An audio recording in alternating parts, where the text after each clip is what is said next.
The sun was baking the concrete around my pool, a welcome change from the dreary week we'd had. Water lapped gently against the sides as I floated, eyes closed, letting the warmth seep into my bones. This was my sanctuary, my escape. After the grueling hours I put in at the architecture firm, designing sustainable housing solutions, this was where I recharged. Birds chirped in the oak tree, shading the corner of the yard, a pleasant counterpoint to the usual city hum.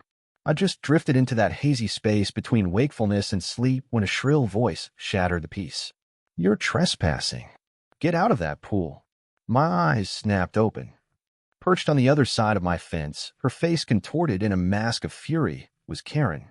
I recognized her instantly. She was new to the neighborhood, moved in about a month ago. I'd seen her a few times, usually walking her ridiculously fluffy dog and casting suspicious glances at anyone who wasn't white. I sighed inwardly. I knew this was coming. "Karen, with all due respect, this is my property," I said, trying to keep my voice even. "I own this house. This is my pool." I even pointed towards the house, hoping she'd see the manicured lawn and cared for exterior, things that clearly show pride of ownership. I thought maybe if she would just realize I belonged here, then we could get past all of this. Her face only twisted further. "Don't give me that. I know you don't belong here. This is a nice neighborhood." The blatant racism hung in the air, thick and suffocating.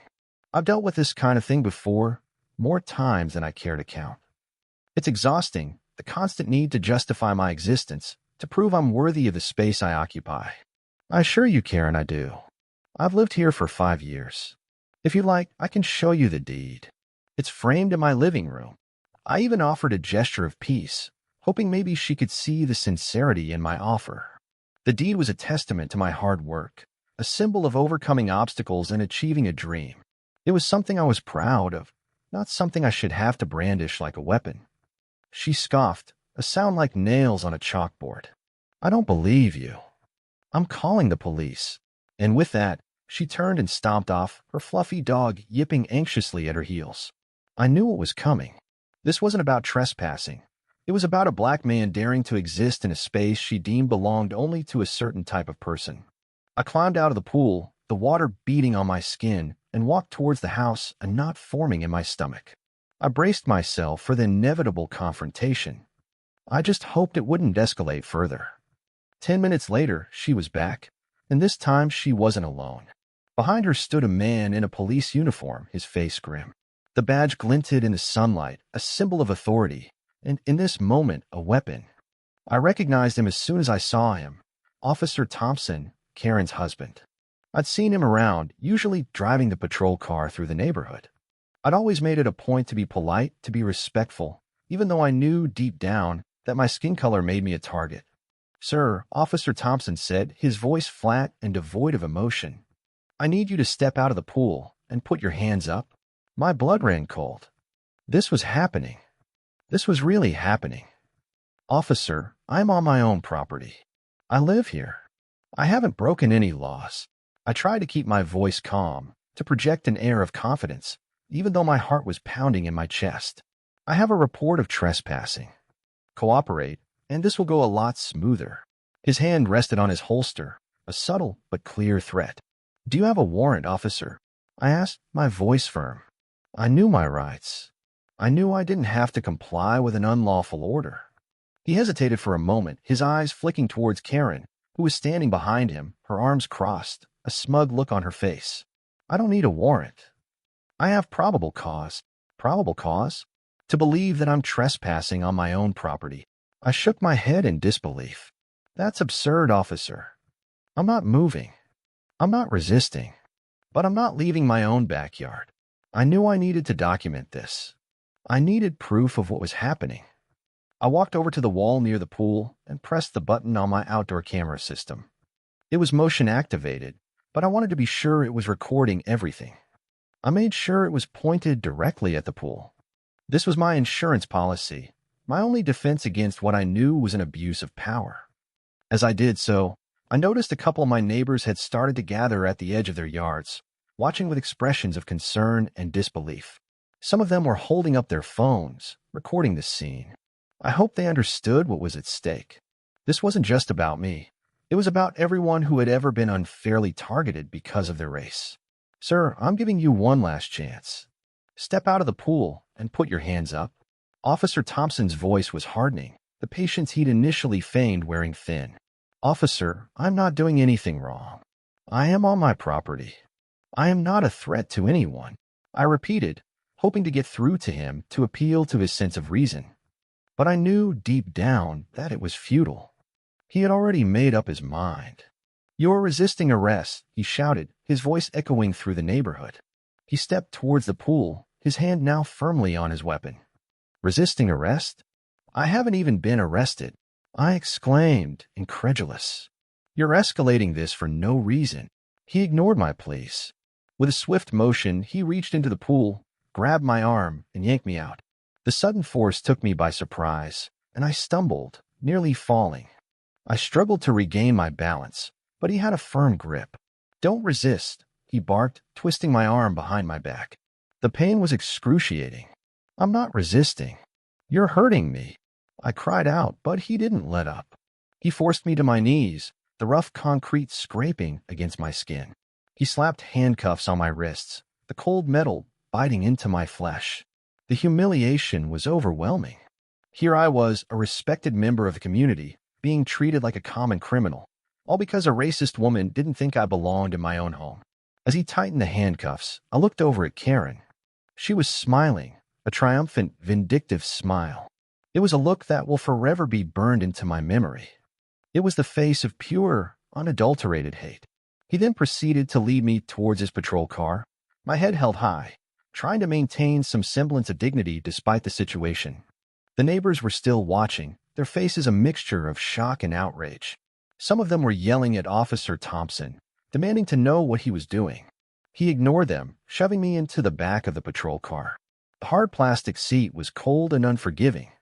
I sat there, my hands cuffed behind my back, feeling a wave of despair wash over me. This was my reality. This was the price I paid for being black in America. The ride to the police station was a blur. I sat in the back of the patrol car, my mind racing, trying to make sense of what had just happened. I replayed the scene in my head over and over again, searching for something I could have done differently, something that could have prevented this. But I knew deep down that there was nothing. This wasn't about my actions. It was about their prejudice. Officer Thompson didn't say a word during the drive. He just stared straight ahead, his face impassive. I imagined what was going through his head. Was he feeling any remorse? Did he realize the gravity of what he had done? Or was he simply following orders, blindly enforcing a system that was designed to oppress people like me? When we arrived at the station, I was led inside, through a maze of corridors and into a small, sterile room. I was fingerprinted, photographed, and then left to sit alone, waiting. The silence was deafening.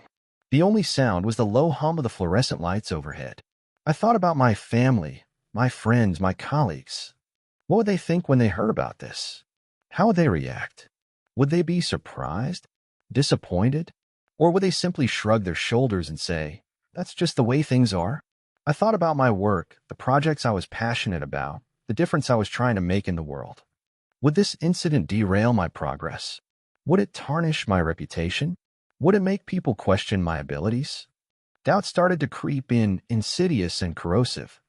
I knew I hadn't done anything wrong, but the weight of the situation was crushing. I felt like I was drowning, gasping for air in a sea of injustice. While I waited for what felt like an eternity, I began thinking about the camera footage. I knew that was my saving grace. I knew that once the truth was revealed, everything would change. But until then, I was at their mercy. Imprisoned not just by the handcuffs, but by the system that had allowed this to happen. I felt like a lion trapped in a cage due to the actions of a small-minded hyena whose bark was backed up by a corrupt system. The hours crawled by. Finally, a detective entered the room. He introduced himself as Detective Miller and sat down across from me. He looked tired, his face etched with lines of weariness. "Mr. Johnson," he said, his voice low and serious. "We've reviewed the evidence in your case." My heart skipped a beat. This was it. This was the moment of truth. "What evidence?" I asked, trying to keep my voice steady. "All you have is the word of a woman who clearly has a bias against me." He sighed. We've seen the video footage from your security cameras, Mr. Johnson. A wave of relief washed over me. The cameras had captured everything. They had documented the entire incident, from Karen's initial outburst to Officer Thompson's unlawful arrest. And I pressed, eager to hear his assessment. And it's clear that you were on your own property. It's clear that you were not trespassing. And it's clear that Officer Thompson acted inappropriately. He paused, looking at me with a mixture of sympathy and embarrassment. I apologize for what happened to you, Mr. Johnson. This should never have happened. He explained that Officer Thompson had been placed on administrative leave pending an internal investigation. Karen was also facing potential charges for filing a false police report.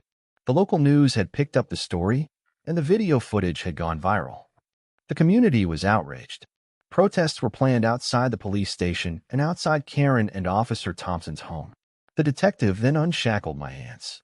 The feeling of freedom was exhilarating. As he was finishing up the paperwork, he decided to speak to me candidly. Mr. Johnson, I only got this call because the department knows I'll be fair and unbiased. I live on your street and have for years. I've always been impressed with your commitment to the neighborhood and the community, and it's truly disappointing to see my fellow officers behave this way. I thanked him for his kindness and told him that I had no ill will towards him and that I knew he was just doing his job. Just then my attorney showed up and the detective excused himself. Leaving the police station, I was met by a throng of reporters and protesters. They cheered as I emerged, chanting my name and holding signs that read "Justice for Corey" and "Black Lives Matter." I was overwhelmed by the support. It was a stark contrast to the isolation I had felt just hours before. My attorney navigated me through the crowd, shielding me from the barrage of questions. We made our way to his car and drove back to my house. As we pulled up to the curb, I saw that my lawn was filled with flowers and cards. My neighbors were there, waiting to welcome me home. The next few days were a whirlwind. I gave interviews to news outlets, sharing my story and calling for police reform. I spoke at rallies and community meetings, urging people to stand up against racism and injustice. I was exhausted, but I was also determined to use my experience to make a difference. Officer Thompson was eventually fired from the police department and faced criminal charges. Karen was shunned by the community and forced to move out of the neighborhood. Their actions had consequences, and they were held accountable for their racism. The incident also sparked a broader conversation about race and policing in my city. The police department implemented new training programs focused on de-escalation and implicit bias. The city council passed legislation aimed at preventing racial profiling. While the scars from that day may never fully heal, I found solace in knowing that my experience had contributed to positive change. The ordeal also made me realize the power of community. My neighbors' support, the viral video, and the public outcry played a crucial role in ensuring justice prevailed. It reinforced my belief that when people stand together against injustice, change is possible.